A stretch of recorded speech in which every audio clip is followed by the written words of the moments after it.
कशा पद्धतीने हा कार्यक्रम असणार? शहीद डॉक्टर नरेंद्र दाभोळकर यांचा 13वा स्मृतिदिन 20 ऑगस्ट रोजी आहे. महाराष्ट्र आणि सनी त्यानिमित्ताने पुणे शहरामध्ये 4 कार्यक्रम घेतलेले आहेत. पहिली 11 तारखेला 20 तारखेला 11 वाजता जिथं डॉक्टर नरेंद्र दाभोळकरांचा खून झाला तिथं आपण अभिवादन करणार आहोत आणि त्याबरोबर MKCLचे प्रमुख विवेक सावंत यांनी वैज्ञानिक दृष्टिकोन मुलांसाठी ह्या पुस्तिकेचं ज्येष्ठ शास्त्रज्ञ अरविंद गुप्ता यांच्या हस्ते लोकार्पण होणार आहे. तो कार्यक्रम 11 वाजता ती पुलावर होणार आहे आणि त्यानंतर 20 तारखेला SM जोशी सभागृहात संध्याकाळी 6 वाजता मानियले नाही बहुमता ह्या कविता आणि काही उतारे वाचन ह्याच्यामध्ये अक्षय शिंपी आणि मुकुंद कुळे हे एका कार्यक्रमाची बांधणी करणार आहे. त्याच्यामध्ये प्रज्ञादया पवार, सोनाली कुलकर्णी, पर्ण पेटे, केतकी थत्ते असे वेगवेगळे मान्यवर सहभागी होणार आहेत आणि तो कार्यक्रम 20 तारखेला संध्याकाळी SM जोशी इथं होणार आहे.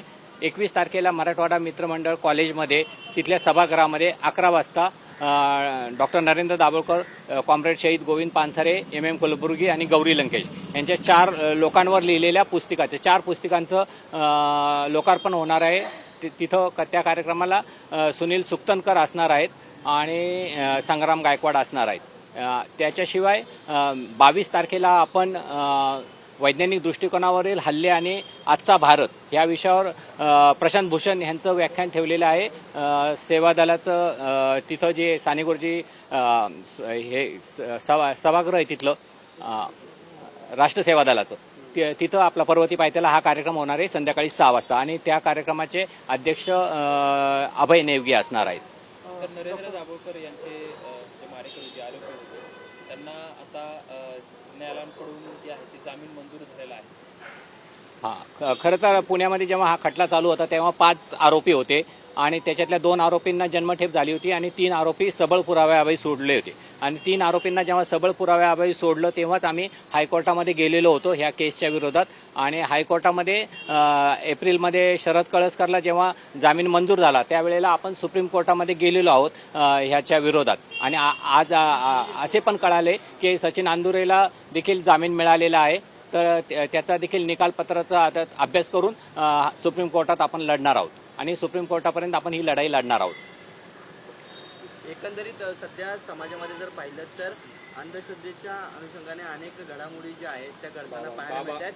भोंदू बाबांचे प्रकार पाहायला मिळत आहेत. एकंदरीत यावरती अनिलची काय भूमिका आहे?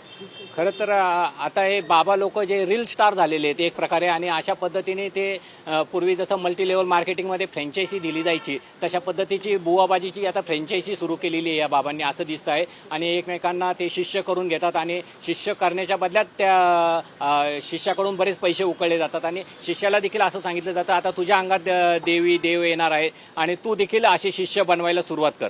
आणि आपण पाहतो की म्हणजे उमेश तागुंदे ज्याला पप्पा महाराज म्हणतात त्या भागामध्ये आणि मोठ्या प्रमाणात तो सोनं अंगावर घालून वेगवेगळे प्रकार करतो. त्याच्या विरोधात वारजे पोलीस स्टेशनला आम्ही तसा अर्ज दिलेला आहे की त्याची सखोल चौकशी व्हावी, त्याच्या संपत्तीची चौकशी व्हावी. इकडं विद्यार्थ्यांनी काहीतरी थोडी डिग्री घेण्यासाठी कुठं परदेशात गेला तर त्याच्या मागं CBI लावतात. मग इथं एवढे लोक जे आहेत आणि एवढे मोठ्या प्रमाणात सोनं मोठमोठ्या गाड्या घेऊन हे लोक हिंडत आहेत त्यांच्या संपत्तीची कधी चौकशी होणार? त्यांनी काय इन्कम टॅक्स भरलेला आहे त्याची कोण चौकशी करणार? ही देखील आम्ही मागणी करत आहोत. पण सर, कायद्याची अंमलबजावणी होताना दिसून येत नाही. पोलिसांकडून मोठ्या प्रमाणात सोशल मीडियावर रील त्याच पद्धतीने वेगवेगळे व्हिडिओ समोर येतात तरी कोणते पाऊल उचलले जात नाहीये. अनेक रुग्णांना बरं केल्याचे व्हिडिओ समोर येतात. रुग्णालयात जाऊन काहीतरी पुडी द्यायची आणि मग रुग्ण बरा होता असे देखील व्हिडिओ येतात. हो, असे देखील आपल्याकडे ICU मधल्या पेशंटला अंगारा लावला आणि लगेच ICUतला पेशंट त्या बाईच्या दरबारात गेला अशा पद्धतीचे रील जे बनवलेले आहेत.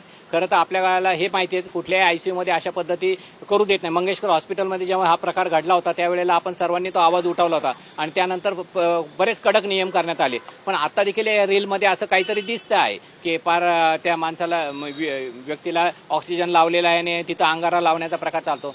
खरं तर ह्याच्यावर अंगारा लावण्यावर बंधन नाही आहे तशा पद्धतीचं. पण जर उपचार थांबवून जर असे कोणी प्रकार करत असेल तर त्याच्यासाठी जादूटोणा हा कायदा आहे. जादूटोणा कायद्याच्या अंतर्गत दक्षता अधिकारी म्हणून प्रत्येक पोलीस स्टेशनच्या इन्चार्जला ते अधिकार दिलेले आहेत की आपल्या भागामध्ये जर असे काही प्रकार घडत असेल सुमोटो ॲक्शन घेण्याचे त्यांना अधिकार आहे, जप्त करण्याचे अधिकार आहे आणि कारवाई करण्याचे पूर्ण अधिकार आहे. पोलीस ती कारवाई करत नाही, ही मागणी आता आम्ही करणार आहोत. गृहमंत्र्यापर्यंत सगळीकडे आम्ही ही मागणी करणार आहोत. एक शेवटचा प्रश्न, अनिसकडून काय पुढची मोहीम जी आहे अंधश्रद्धेच्या विरोधामध्ये ती काही करण्यात येणार आहे का? खरं तर आम्ही हे जनतेपर्यंत प्रबोधन नेणार आहोत आणि लोकांपर्यंत. बऱ्याच वेळा लोक जे घाबरलेले असतात की बाबाच्या विरोधात तक्रार करायला भीती ही असती त्यांच्या, की त्यांना सतत असं वाटत असतं बाबाच्या अंगात काहीतरी दैवी शक्ती आहे आणि आपण जर काही केलं तर आपल्या मागं काहीतरी पिडा लावलतो.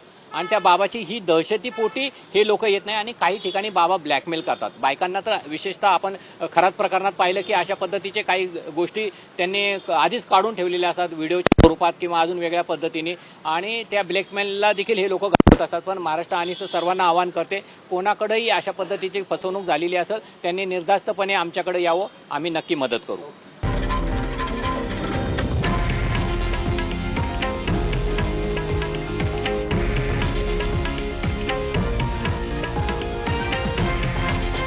हे आहे देशातील नंबर 1 न्यूज नेटवर्क आणि आपण पाहत आहात TV9 मराठी, एकमेव.